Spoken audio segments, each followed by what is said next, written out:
Alright guys, this is my ice maker tray from my Samsung fridge here. Always had a problem with the crushed ice not working that great. And upon dumping it out to get all the bad ice out, I noticed something. Alright, so it spins this way. And I look down in there and I'm like, look at it. Pay attention to how they're faced. See that? Give you a better angle. Put my flash on here. Oh, never mind. Don't work. Alright, so you see here. So, when you just get an ice cube, it opens this. Well, when you want to crush it, it's supposed to spin around this way. And if you can see, wipe off the lens real quick. If you can see how they're spinning, whoever built this unit put them on backwards. This top one right here, that's fine. But these other two, they're wrong. Because the ice is supposed to go in there. It's supposed to get scooped up here, go around and get crunched up. It's not going to get crunched up. So, you can take this nut off and then slide everything out. First of all, you take this nut off, take this piece off, and then unscrew these. And then it looks like I can, I haven't done it yet, but I'm going to. You can take the pieces out and then fix it. So that's what I'm going to do real quick. Make sure you let it warm up first, because plastic is brittle at low temperatures. So this one is warmed up already. A little bit of ice, but that's there. But this piece is already warm. It's not as cold as it was. So I'm going to do it real quick. And I'm just going to cut to it, take it off, alright? Alright, so I just went in the garage and got one of these. Something I had. It's a 12mm nut.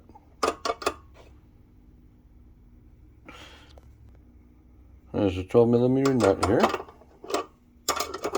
And then just to hold this piece, you can use a pair of channel locks. Let's see if this is big enough.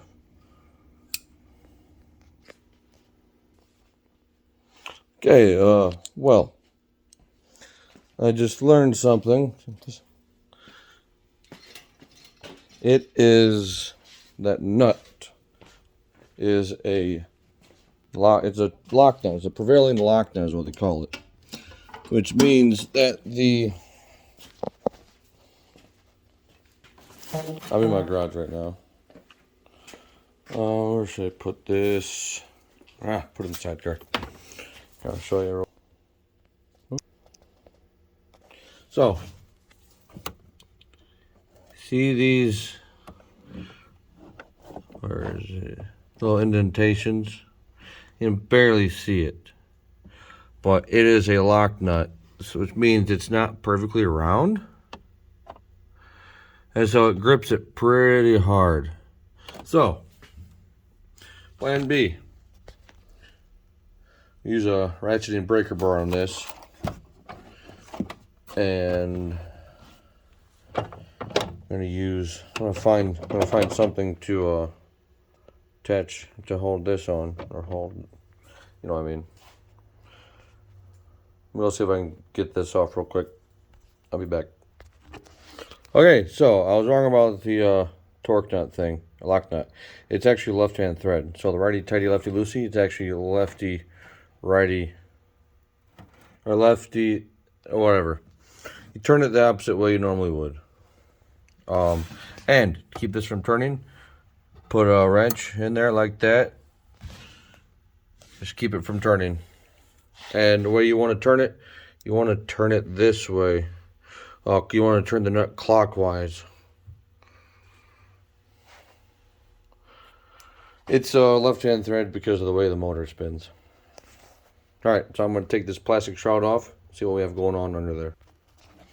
Okay, got this off. Looks like this door comes out as a unit. Set that aside. You got these things here. So this piece is just, it just hangs right there, and it catches on this guy right here. Just came off this way. So just when you put it back on, just make sure that this piece is up here. It's like right there, alright? Catches right there. Just make sure it's like that. Look at this a little bit. Hang on. Alright, I had to put it back together to see how it actually went together. Alright, so that plastic thing goes inside of that little cutout, which goes this way. So what I'm thinking, yes. When you're getting regular ice cubes out, this opens and the whole thing spins around this way. Just push it out. And then when you want to get ground ice cubes, closes the door and then it spins the other way to grind them. So yeah, that's how that works. And the reason why it's left-hand thread is there's a lot of resistance when you're grinding the ice cubes, so it's tightening the nut when it's spinning. So that's how that goes in. Check it out just like that, right? Goes right inside there. It's a bit tricky to get in at first, but you'll get it.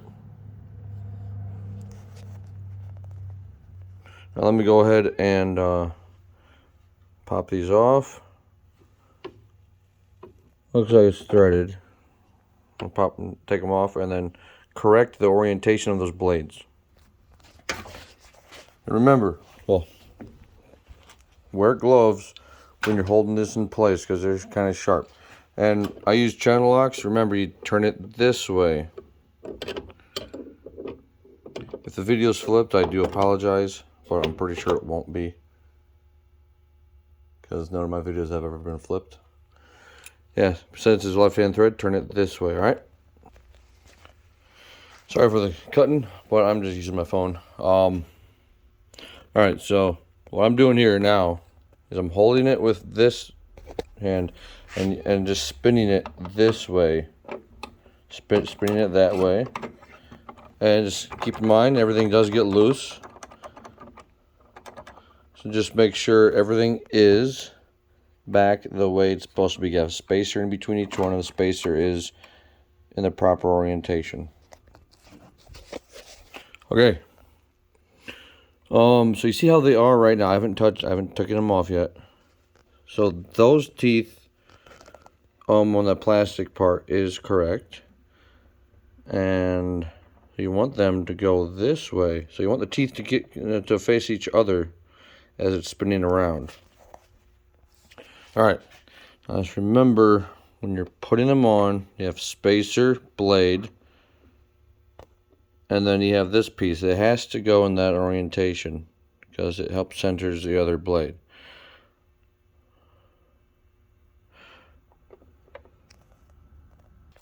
Alright, the next piece, after you get those on, you put it on like this, alright? Just make sure it's as you put it on, it is... Well, here, I'll show you how it goes. Let me get this on. There we go. Just hold them all in as one group and then just rotate this thing. That way you can line it up, because when you take it apart, you'll see why. Now I got one more to put on, and then the cap.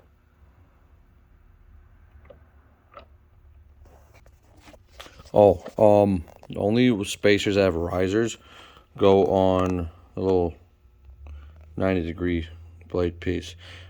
All of the ones that go under the auger pieces are just the little flat washers right there. Oh, Keep in mind, got that little piece on there. That's actually the bottom for this. This little ring.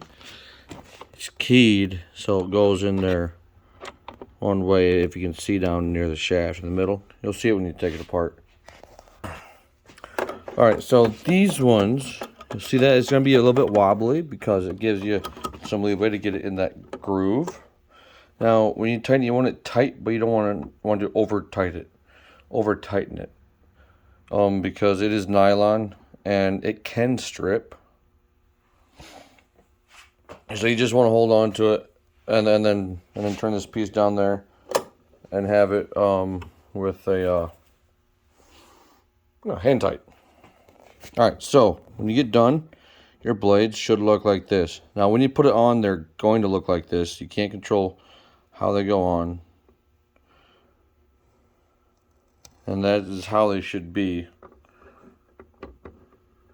Because when you're just dispensing regular ice, it'll go this way. When crushed ice, it spins this way. Now let's get the shroud back on. Actually, I'm going to take this back into the kitchen. That way I can rinse it off before I put the shroud back on. It's just a Phillips head screwdriver. Alright, so I rinsed it off. Now I'm going to reattach this. I just don't remember to get this piece in there properly. Now, as with anything else, before you tighten the screws, make sure they're all in there and everything's seated properly. You don't want to put one screw in and tighten it down all the way, just in case you have to shimmy another section over to line up the hole. Now, you don't want to overly tighten it. Just want to snug because, well, it's not going to go anywhere. Again, if you tighten it too much, you can strip out the hole since it's just in plastic. All right, now that we got that piece on,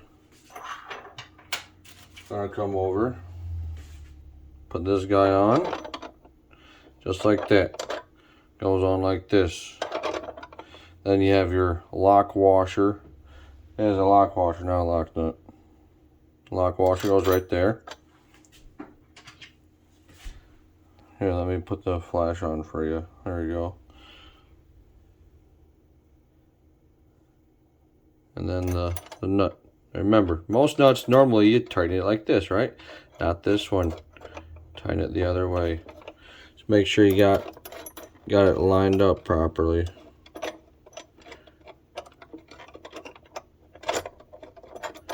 If you don't, it's gonna catch. It's kind of okay. Now it's caught. It's you got some pressure on there. So I'm gonna go ahead and do it just like the opposite way of how I took it off. Use this. Hold this guy. Just put it in there like that, right? Then take this, hold it from here, and ratchet it from down here. Or if you have a socket, it'll be a lot quicker if you have a socket versus just a standard box wrench. But this is a ratcheting box wrench, so it's nice. Let's see. This one, oh shit. This is Power Torque. It is O'Reilly's brand. Very nice. Haven't had any issues with it yet. Let me go ahead.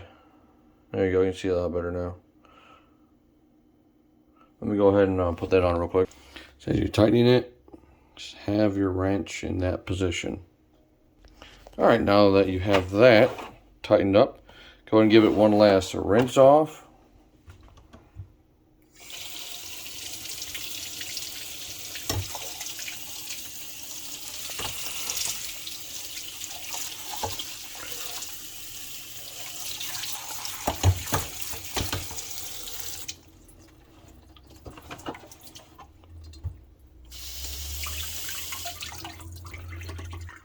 If you're wondering about my sink,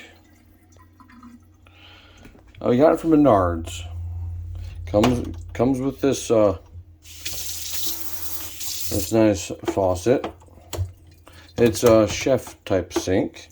Has, sorry for the dishes, but it's a sink. Has these nice rollers. You can rinse your plates off. Use as a little drying rack or doing what I'm doing. Comes with this nice grate. Comes with it's a one drain sink. What we have is a 1 horsepower mowing.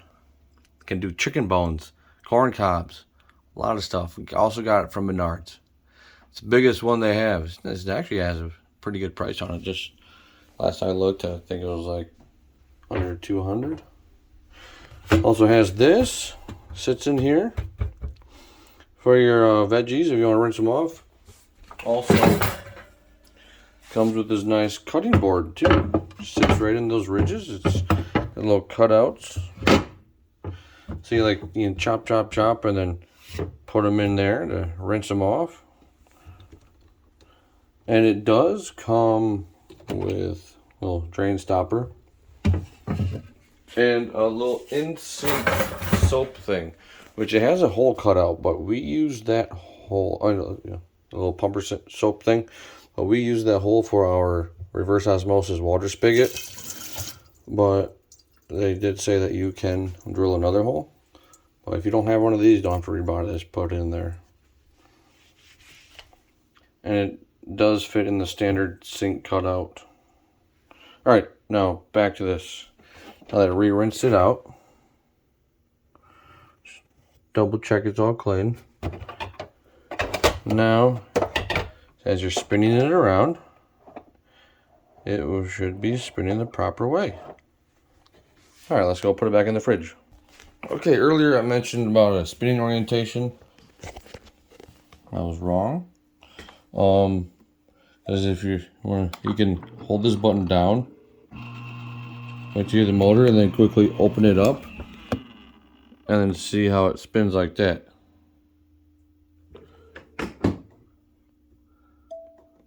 And then you can do it again in the crushed ice. Now the only difference is that little door. You see that flap? Got another flap up here. Probably can't see it, but you'll see it when you take the ice off. See that little door? That door is open now. And when you flip it to another one, it just closed it. Open. Hit the button. Alright, so let's let this thing fill up with ice. And I will post an update on how it works on the next video. I'll make that video today. It's going to be a separate video. Is all I'm doing right now. I don't have editing software.